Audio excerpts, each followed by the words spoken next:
अस्सलामुअलैकुम स्टूडेंट्स, इस वीडियो के अंदर हम मैट्रिसेस की टाइप सीखेंगे। सबसे पहले हम सीखने जा रहे हैं रो मैट्रिक्स।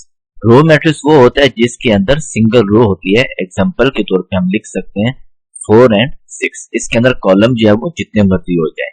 उसके बाद आ जाता है आइडेंटिटी मैट्रिक्स, जिसके अंदर जो प्रिंसिपल डायगोनल होता है उसके अंदर जितनी भी एंट्रीज हैं वो क्या होनी चाहिए, 1 होनी चाहिए। इसके बाद स्टूडेंट्स जो आपके पास आ जाता है डायगोनल मैट्रिक्स। डायगोनल मैट्रिक्स वो होता है कि जिसके अंदर आपके पास जो प्रिंसिपल डायगोनल होता है, ये प्रिंसिपल डायगोनल है फॉर एग्जांपल, इसके अंदर जो डिजिट्स हैं वो क्या होनी चाहिए, कोई ना कोई डिजिट्स होनी चाहिए। या फिर एट लीस्ट जो प्रिंसिपल डायगोनल है इसके अंदर एक डिजिट ऐसा होना चाहिए जो नॉन जीरो, बाकी बेशक जो है वो 0 हो सकते हैं। इसका जो ऑर्डर की बात करें 1 क्रॉस 2 बनता है। इसका ऑर्डर जो है वो 2 क्रॉस 2 है और इसका ऑर्डर भी कितना बनता है, 2 क्रॉस 2 है।